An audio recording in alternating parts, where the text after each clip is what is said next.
अगर आपने बंदर देख ली है और आपको लग रहा है कि आखिर फिल्म के अंत में हुआ क्या, समर निर्दोष था या दोषी था, गायत्री सच बोल रही थी या झूठ, और आखिर अनुराग कश्यप हमें क्या समझाना चाहते थे, तो चलिए पूरी कहानी और अंत को विस्तार से समझते हैं। सबसे पहले एक बात समझ लीजिए, बंदर उन फिल्मों में से नहीं है जो अंत में खड़े होकर आपको जवाब दे देती हैं। यह उन फिल्मों में से है जो अंत में आपके हाथ में सवालों का एक बंडल पकड़ा देती हैं और कहती हैं कि अब फैसला आप कीजिए।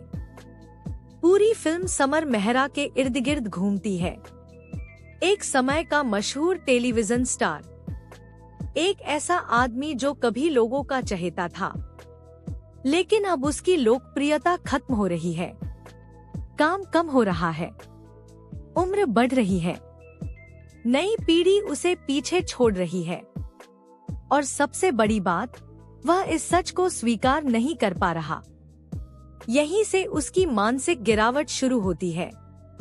समर सिर्फ अपने करियर से नहीं लड़ रहा, वह अपने अहंकार से भी लड़ रहा है। उसे अभी भी लगता है कि दुनिया उसके इर्द गिर्द घूमती है।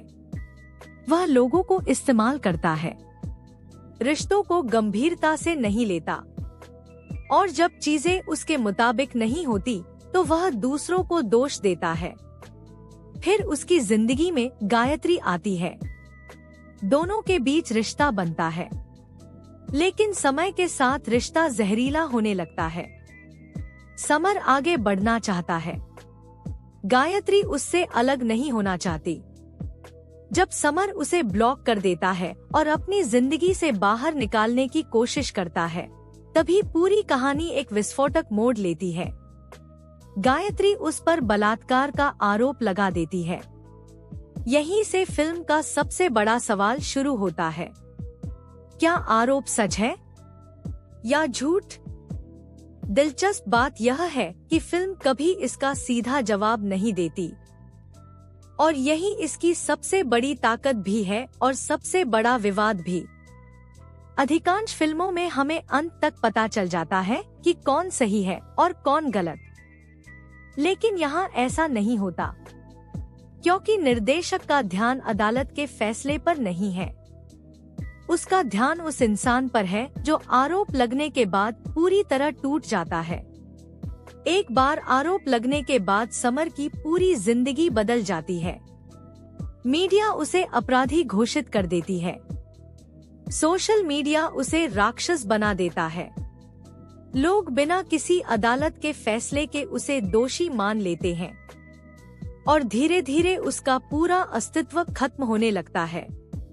यही फिल्म का सबसे महत्वपूर्ण प्रतीक आता है, बंदर। फिल्म का शीर्षक। शुरुआत में यह सिर्फ एक अजीब नाम लगता है, लेकिन अंत तक इसका असली मतलब समझ आता है। समर एक बंदर बन चुका है, एक ऐसा बंदर जिसे पिंजरे में बंद कर दिया गया है। हर कोई उसे देख रहा है, उसका मजाक उड़ा रहा है, उस पर फैसले सुना रहा है, लेकिन कोई उसकी बात सुनना नहीं चाहता। वह इंसान नहीं रह जाता, वह तमाशा बन जाता है। पूरी फिल्म में जेल सिर्फ जेल नहीं है, वह समाज का प्रतीक है, एक ऐसी जगह जहां पहचान धीरे धीरे खत्म हो जाती है। अंत में समर कहता है कि उसे अपना चेहरा तक याद नहीं रहता। यह संवाद बहुत महत्वपूर्ण है, क्योंकि इसका मतलब सिर्फ इतना नहीं कि वह जेल में है। इसका मतलब यह है कि उसने खुद को खो दिया है। वह अब नहीं जानता कि वह कौन है, अभिनेता, अपराधी, पीड़ित, झूठा या सच बोलने वाला आदमी। उसकी पहचान पूरी तरह टूट चुकी है। अब सबसे बड़ा सवाल, क्या समर निर्दोष था? फिल्म इसका जवाब जानबूझकर नहीं देती। कुछ दृश्य आपको उसकी तरफ खड़ा करते हैं, कुछ दृश्य आपको गायत्री की तरफ। कुछ क्षणों में लगता है कि वह सिस्टम का शिकार है, कुछ क्षणों में लगता है कि उसने अपने व्यवहार से खुद यह स्थिति बनाई है। यही वजह है कि दर्शक दो हिस्सों में बंट गए हैं। एक समूह कहता है कि समर निर्दोष था और झूठे आरोप का शिकार बना। दूसरा समूह कहता है कि फिल्म उसकी गलतियों को नजरअंदाज कर रही है। लेकिन शायद अनुराग कश्यप इनमें से कोई पक्ष नहीं चुनते। वह सिर्फ यह दिखाते हैं कि सच्चाई अक्सर इतनी सीधी नहीं होती जितनी लोग समझते हैं। अंत में समर कोई विजेता नहीं बनता, कोई अदालत वाला भाषण नहीं देता, कोई नायक वाली वापसी नहीं होती।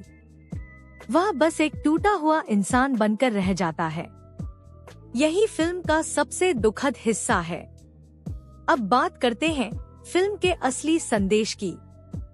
अधिकांश लोग सोचेंगे कि यह फिल्म झूठे आरोपों के बारे में है, लेकिन वास्तव में यह फिल्म पहचान, शक्ति, प्रसिद्धि और सार्वजनिक न्याय के बारे में है। आज के दौर में अदालत का फैसला बाद में आता है। सोशल मीडिया का फैसला पहले आ जाता है। एक बार किसी पर आरोप लग जाए तो चाहे वह बरी हो जाए, उसकी पुरानी जिंदगी वापस नहीं आती, उसकी पुरानी छवि वापस नहीं आती, उसकी प्रतिष्ठा वापस नहीं आती। वह हमेशा उस आरोप के साथ जीता है और यही समर के साथ होता है। इसलिए फिल्म का अंत अदालत का फैसला नहीं है। फिल्म का अंत एक मानसिक सजा है। एक ऐसा आदमी जो अपने ही अतीत, अपनी गलतियों और समाज के फैसलों के पिंजरे में हमेशा के लिए कैद हो चुका है। यही कारण है कि बंदर का अंत इतना परेशान करने वाला है, क्योंकि यह आपको जवाब नहीं देता। यह आपको एक सवाल देकर छोड़ता है। क्या समर एक निर्दोष आदमी था जिसे सिस्टम ने बर्बाद कर दिया? या फिर वह एक स्वार्थी और अहंकारी इंसान था जिसे आखिरकार अपनी हरकतों की कीमत चुकानी पड़ी? शायद सच्चाई इन दोनों के बीच कहीं छिपी हुई है, और यही बंदर की सबसे बड़ी सफलता है। इसी के साथ खबर खत्म, और याद रखिए, अदालत से बरी होना आसान हो सकता है, लेकिन लोगों के दिमाग से आरोप मिटाना लगभग नामुमकिन होता है।